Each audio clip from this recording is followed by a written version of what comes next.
Volition is using our will consciously, right?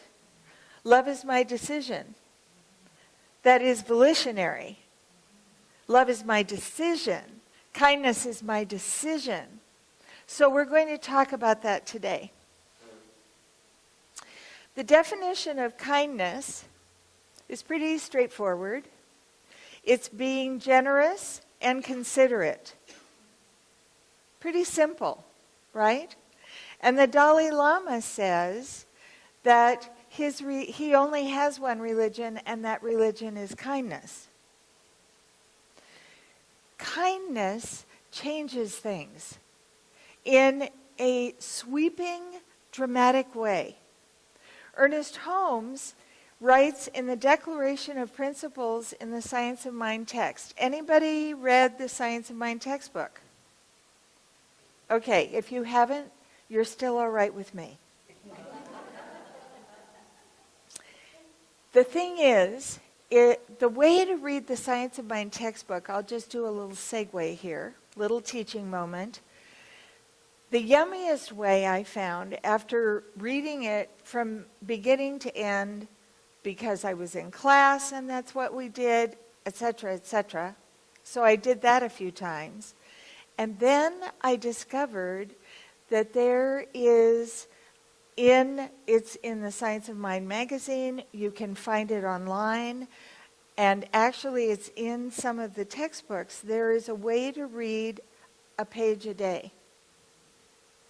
And it takes you all over the book. It mixes things up. So it isn't starting at the beginning and reading a page a day. It really takes you through the book over the whole year. And it's very easy to take in that way, because the textbook can be a little daunting. Anybody have that experience the first time they read it? Anyway. So, what it says in the Declaration of Principles, which is right in the front of the textbook, among other things, is we believe in the eternal goodness, the eternal loving kindness, and the eternal givingness of all life to all. Now, why in the world would life do that? Why do you think? Why would life give that to all life?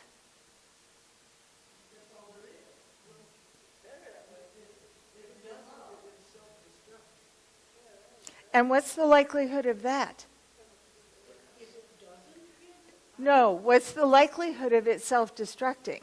If it doesn't give kindness and love, then it's 100% it will self-destruct, because that's what God is. If you're God, so it's counterintuitive, right? If God is all there is, and therefore it's all that we are, and therefore it's all that life is, of course, it would give itself to itself. Right? yes. So we can go on to interpret that as meaning that of course it's given to us because it's given to all life, but it stops there, because then it's our job. In the Science of Mind philosophy, kindness isn't an option. It's a principle. Now, who can tell me what a principle is? Come on, it's not a trick question. It works for everybody all the time, no matter what. The same, The same. right? So, I want you all to hear that. It operates the same every time for everybody, no matter what. No matter who they are, no matter where they are, no matter what. Gravity is a principle. Just for instance. So if kindness is a principle, what does that mean? What does that imply? What that means is the enrichment that kindness brings which is part of the law of circulation. What does the law of circulation do? The law of circulation reciprocates, right? When we think of circulation, don't we think of this, right? It flows, and it circulates, and it reciprocates. Kindness is part of the law of circulation. So what that means is, as we are kind, as we show up as kindness, then our experience increases as one of kindness. It cannot help but do that because it is what? A principle.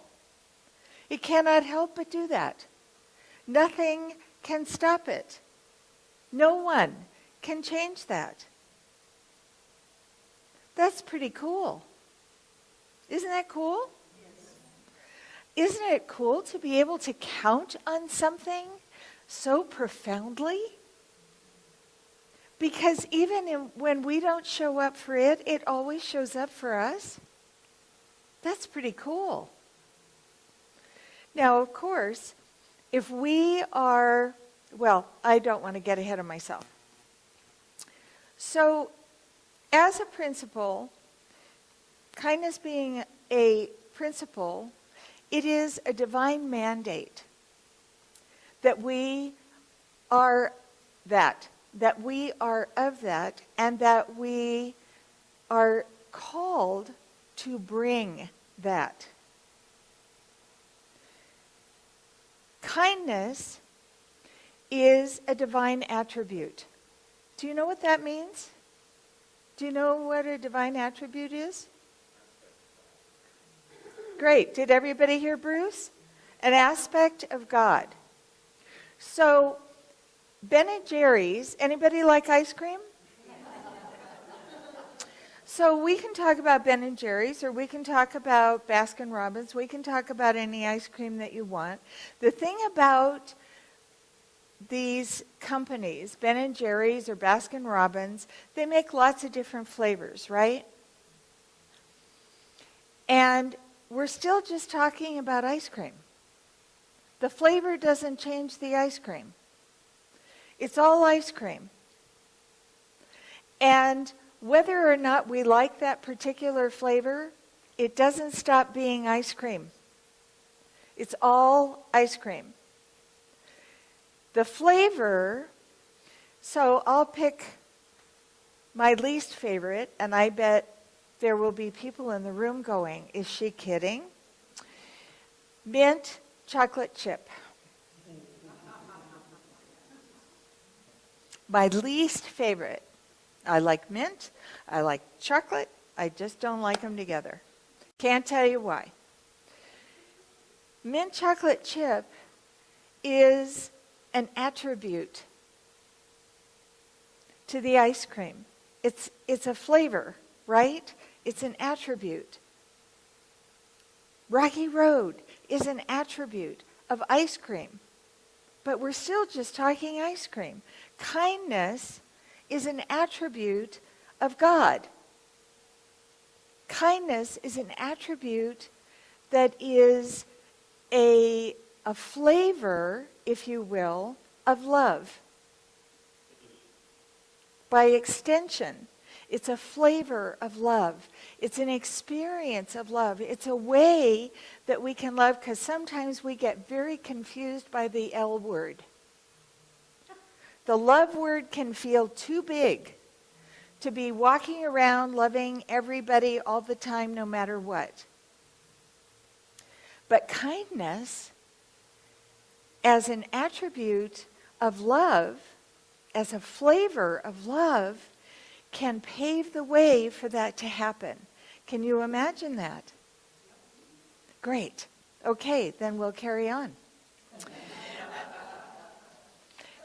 I don't know if in the local paper here, but in last Sunday's Santa Fean, there was a very moving article about a woman whose son had killed some innocent children who happened to be children of Amish families. Did any of you see the article? But you may know the story. And the reason that I bring it up is because what I took away from that article is the Amish idea of kindness. There was a professor of Amish studies who defined it this way.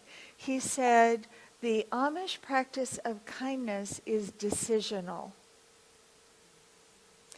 They consciously are kind first. They consciously forgive first. They consciously bless first. And then they take into their daily practice whatever emotional or mental or personal feelings they have about whatever the situation is. But that does not belong out in the world in their way of their way. It belongs within here for them to sort out within themselves until there is what they call alignment. Alignment is an exquisite touchstone for us to work with. Because when we are experiencing alignment, nothing feels like it has knees and elbows. Do you know what I mean? There isn't anything poking or chattering or tugging us into a place where we don't want to be. Mentally, emotionally, even physically. So, what might it take? How might kindness and volitionary kindness, decisional kindness, how might that contribute to our alignment? What does alignment even mean? Okay, centered, good. What else? Synchronous, wonderful. Balance. Love. Flow. I have to listen with both ears. Flow. So, aren't those all yummy things? Flow, balance, synchronicity, centeredness. Aren't those all at least ideas that sound like a good idea? What I think of when I think of alignment is everything tuning into a center point. It's like a bell tone. And when that resonance isn't there, for me, it's an inner resonance. When that resonance isn't there, things don't feel balanced, they don't feel centered, they don't feel like they're flowing. Anybody else have that experience? So, in searching for that centeredness, that centered place, and calling ourselves to make decisions about being kind, what I'd really like to check in with you about is, how are you doing about being kind to yourself?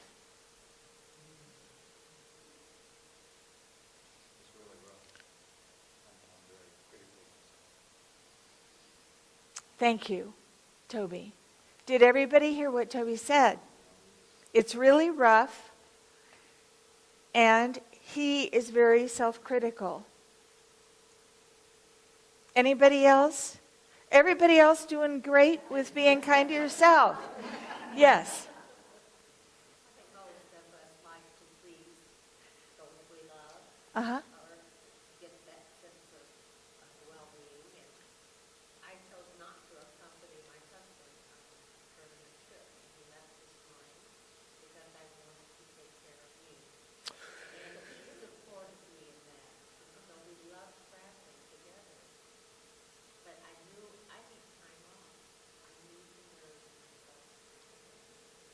Awesome.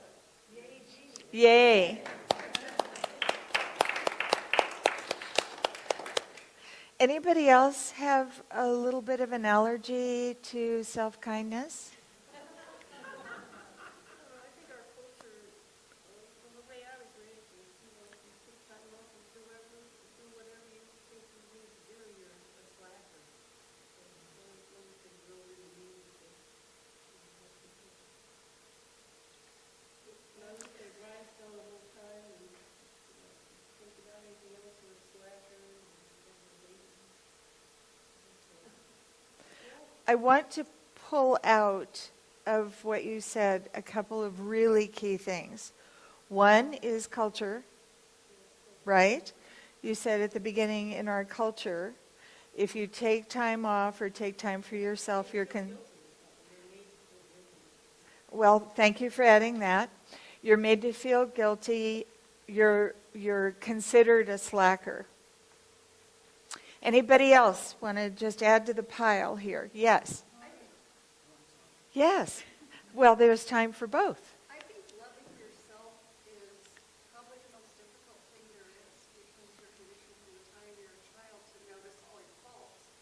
And so I think we have to start from scratch and say daily, how would I treat somebody that I love so much, whether it's my daughter or a spouse, so much that all I want is for them to be happy and nurtured and to not experience pain, at least not coming from me, and then do that to ourselves all the time.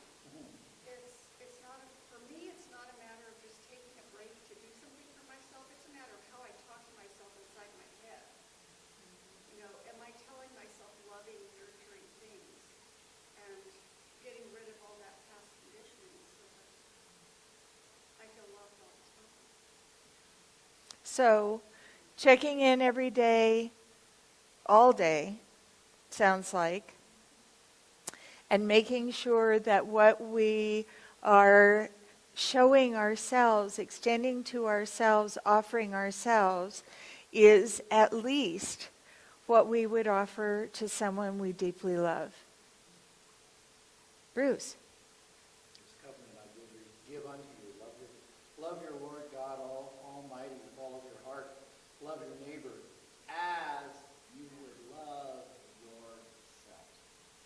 So if we've got that backwards and we're not so loving to ourselves, what do you think the undercurrent is, no matter how kind we are? Because there is one. If there is no separation, you all understand that, right? Don't just nod. Y'all understand that, right? Okay, so if there's only one of us here, in lots of flavors, and as there is only one, that means there is no separation. So there is no disconnected anything, as I like to say. And that means that what we are extending to ourselves is like this underground stream to whatever else we do, which kind of messes with the sincerity of our kindness and the depth of our kindness. So let's talk about that inculturation for a second. You know, it is what it is. We all started where we started. We grew up with who we grew up with. They brought in what they brought in, consciously or unconsciously dragging along with them this little red wagon full of other people's stuff and ideas. And when we were so young that we didn't realize that we were just sucking all this stuff up and taking it for true, that's what we did. The thing is that we're all sitting here, well, I could be. We're all sitting here together. And as sitting here together, we have made a choice. We aren't in this room by accident. We have made a choice to live life and live it more abundantly, to change our thinking and change our life, to explore the frontiers of what it really means to always have been, always being, and always will be that divine life expressing. We're all in this as adventurers together. That's why we're all here today. So even though we may not feel familiar or comfy with every concept, you know what? It doesn't matter. God isn't about concepts. Life isn't about concepts any more than we are restricted or defined by any of the concepts that are in that wagon. Because that wagon full of concepts is all made up anyway. But people agreed to it along the way because they didn't know better, or because it sounded like the right thing, or because it kept them safe, or whatever the case may be. I have great news for you. This is the moment of creation. This is the day we decide. This is the instant when all of that goes to where it belongs, which is in this beautiful library where we can build the most fabulous shelves and drawers and stuff to archive it in, just in case we might need it for future reference, and then put a big gorgeous door on that puppy and leave it where it belongs. Step into this now moment. This now moment. I don't care what happened 5 minutes ago. All I care about is that together we notice that we have the opportunity to hold hands and hearts and minds and step into a new life right now without all that encumbrance. When we struggle with self-love, when we struggle to appreciate ourselves, when we, oh, this is my favorite, when we receive a compliment and we go, oh, it was nothing. This old thing, I've had it forever. It was no big deal. Do you have any idea? We feel, because it's part of that red wagon full of stuff that's now in the library, right? That's part of what we took on, was deflecting a compliment, deflecting good coming toward us in unexpected ways, and keeping ourselves, quote unquote, and I really mean big, giant quotes, humble, was the way to be a good person, right? Because to do otherwise is egotistical or selfish or some other nonsense. Who are we talking about? Who are we, Bruce? Say it louder, please. God. Now, I want you all to tell God to be humble. And I want you all to tell God that you don't, no, you're not worthy, you're not deserving. What? Who are you talking about? The straight arming that we are doing, you know, we think it's no big deal if we self-criticize, because we, at some point, somewhere in that wagon is a voice that says, well, you know, you want to keep yourself sharp and you don't want to get confused or think that life is going to be easy, or that you can slack off, or that is all somebody else's idea. What if you didn't have that idea anymore? What if that idea didn't live in you anymore?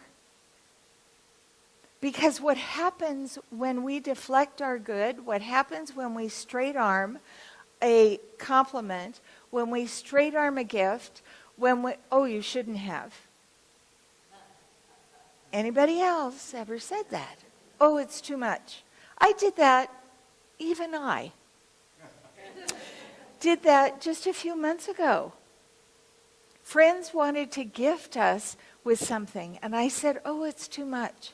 So we ended up sharing the cost of the thing that they wanted to gift us, which was fine, but then I had to live with myself afterwards and say, wait a minute, what are you doing? You know better. When we deflect our good, when we defer a compliment or dismiss a kindness, we are not doing a thing for the other person. And what we are definitely doing is we are putting this huge boulder, it sounds like such a small thing to do any of that, but it accumulates like an avalanche. And we are putting this huge boulder in the river of our flow, of our personal flow. So what happens to the flow? But what happens to the flow really? The flow keeps going, right? But it's diverted. Exactly. It's diverted. And an eddy is created where everything just kind of circles around and stays the same. So we don't mean to do that, right? We don't mean to put a great big boulder in the river of our flow. We don't mean to divert our flow so that while it keeps on going, it passes us by. And the thing is that the flow continues. So once the boulder is removed, it's just like it was never there. Let me say that again. Once the boulder is removed, it's like it was never there. The eddy that has been created doesn't go, oh, wait a minute, boulder, I need you. No, the eddy becomes part of the river. The same thing happens with ideas and beliefs that we are willing to give up. It's like they were never there. We don't go back and go, oh, what happened to when I believed that I couldn't have that or I wasn't worthy of that? Bruce, I saw you and I'll be right there. No. We carry on, and that is evaporated. Now, we started out with talking about volitionary kindness. The volitionary kindness has to begin with ourselves. And it has to be unwavering, unconditional, fierce. Because as we turn it on ourselves, as uncomfortable as it may make us feel at first, believe me, you can get used to it. It then becomes so easy, so much easier. As kind as we may think we are out in the world, it isn't even a thought process, because it's a part of our intention every day. It's a part of our decisional practice every day. The kindness starts here. And then I can be that and bring that wherever I go. Denise and I were shopping Friday, and happened to go into this little store that we had not been into before in Santa Fe. And it's one of those small places that's just staffed by one person, and you see them all over town because so many of the places were homes, and so all of the shops are this big. And this lovely woman was there just offering her, I wouldn't even say advice, because it was so genuine what she was contributing to our shopping experience. And we have a practice that I'm going to encourage you all to adopt. There will not be a test later, but I'm going to encourage you all to try this, is that whenever we sign a check or a credit card slip, we write thank you at the bottom. Every single time. We've been doing it for years. Every time. It doesn't matter what it's for or where we are, every time. So I had my credit card slip and I wrote thank you at the bottom and I handed it to her, and she almost cried. I'm not exaggerating. She got these big tears in her eyes and she said, I have worked here for 19 years and this has never happened. When we bring all that we are to everywhere we go, all that we can be in every moment to everywhere we go, we are the miracle. And the circulation that I spoke of before that cannot contain itself, it's what it does. It responds by corresponding. It just comes back. But the boulder has to be out of the way. Now, the trick about getting that boulder out of the way is not blowing it up.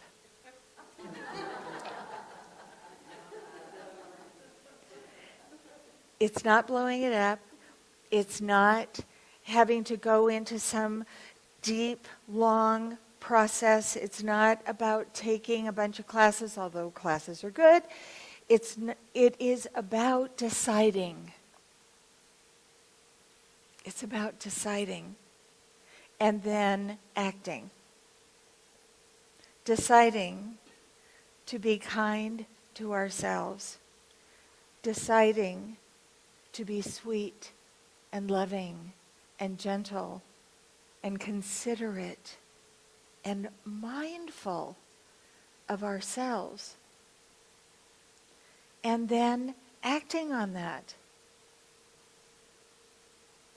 Paying attention to the self-talk that goes on. And one great way to move that boulder out of the way, because it has its place, that boulder. It has had a huge place in your life, and it can be blessed and moved out of the way of the flow.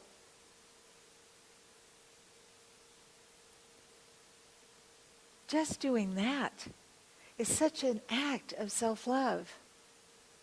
Because this isn't about making what's gone before wrong or bad, or anyone who was sweet enough to contribute that particularly loving thing to our life experience.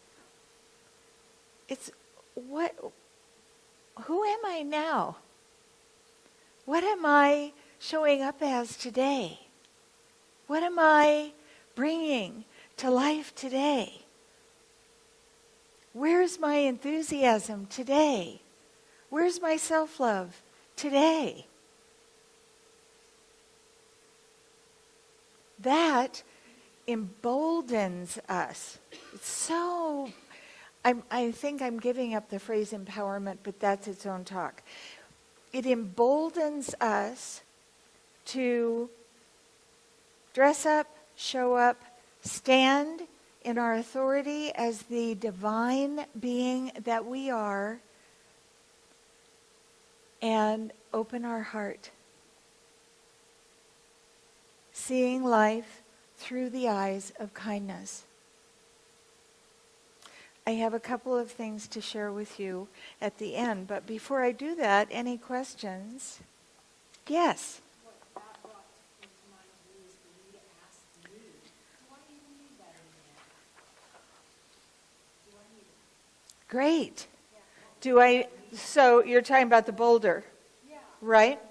So, or an old thought that circulates in our minds, we can use this. Do I even need that anymore?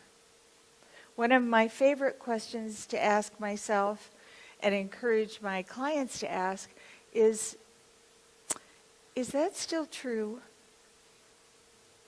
Does that still feel true for me? What do I know to be true now? You know, if we really did believe that we are who we are, holy moly, there would be no holding us back. No condition, nothing, no circumstance, nothing. Because the condition and the circumstance is an external experience, and as big as it may feel, as humongous and even overwhelming as it may feel, it has come to pass. And our ability to open ourselves to the allness, the kindness, the loving kindness, the loving generosity that is the truth of our being, and to allow that to flow in to any condition or experience. You know, we see ourselves sometimes, or maybe we know people who see ourselves this way. Here I am trying to defend myself or figure it out or work it out around this experience, around this condition, this diagnosis, this checkbook balance, whatever the case may be, this broken guitar string. I know I didn't say that right, but I was close. What if we could just see the whatever, and we could find that place of centeredness, that place of resonance, that place of alignment within, from where we could make a decision. Make love our decision and stand in that. Make kindness our decision and stand in that. Make forgiveness our decision. Different talk. And stand in that. Because our perspective really moves the players around in ways that they may not actually be moving in other people's perspective. What am I saying? What I'm saying is we are the ones looking at the circumstance, the condition, whatever the case may be. And has anybody ever had it happen where you were having an experience and somebody else was in the experience with you and they said, well, wait a minute. I didn't see that. I didn't hear that. When did that happen? It's because we're looking from ourselves, and our perspective is unique. So as long as we are willing to release our preciousness about the boulder, and I really invite you all to know that no one in your past or even your present who has contributed to the boulder is being dishonored by this decision. Nothing is being harmed. Nothing is being made less. In fact, quite the opposite is happening. Wholeness is being invited as your experience. It is who you are. But it cannot be revealed without your yes. Without your willingness to be that. Stand in that. reveal that. It isn't going to be a show me kind of experience where wholeness shows up and then you step into it. Because that's not how boulders work. The boulder has to be out of the way so that we are then available. So let me share these couple of things with you.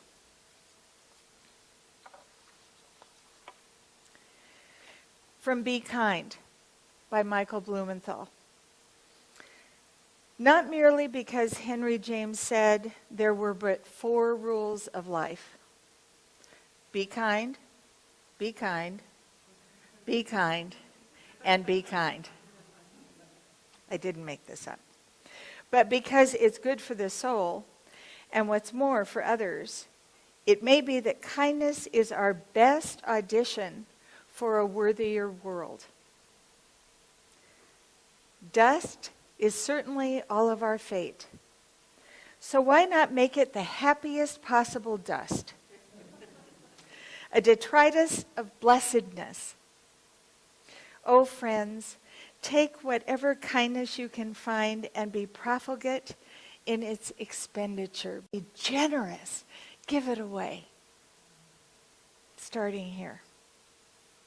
Cleveland Amory said, "What the world needs now is a new kind of army. An army of the kind." Thank you.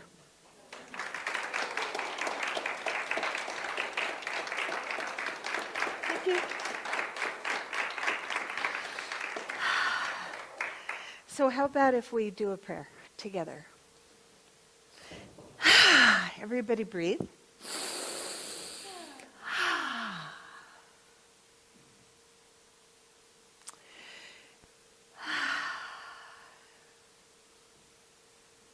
Join me in the recognition of that one power, that one presence, that one life. That I call God, that I call Spirit, that I call higher power, that I call my divine love.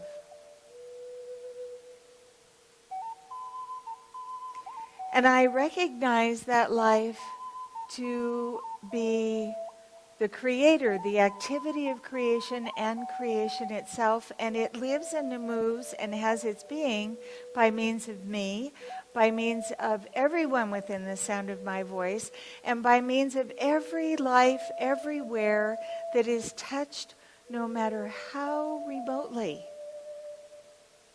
by our experience.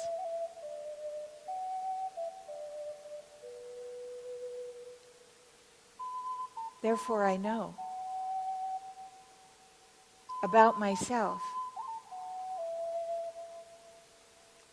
and about everyone here present and every life that we touch along the way.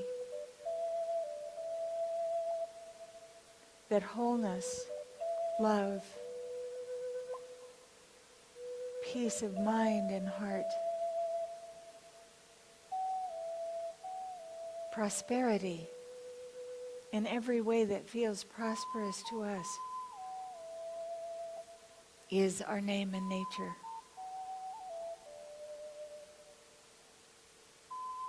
And as we move into this week, being mindful of how critical it is to be sweet and kind and generous to ourselves. For what we are extending, that sweetness, that kindness, that generosity to, is life itself.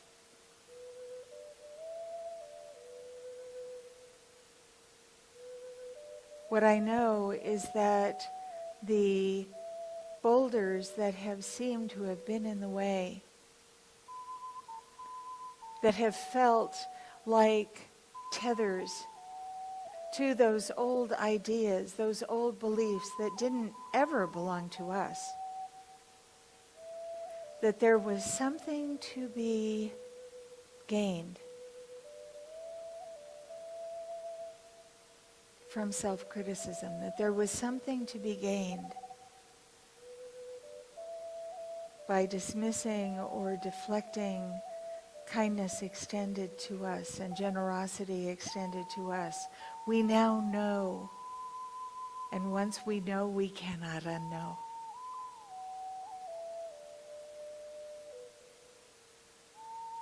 That as we open and allow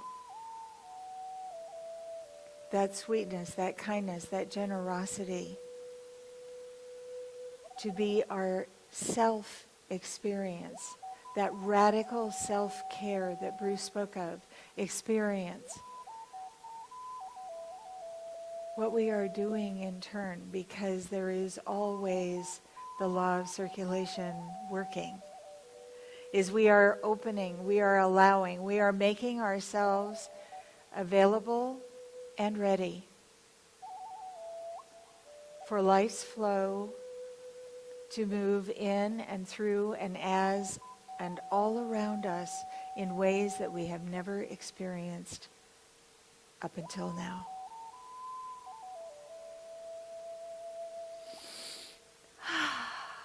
And so in profound gratitude,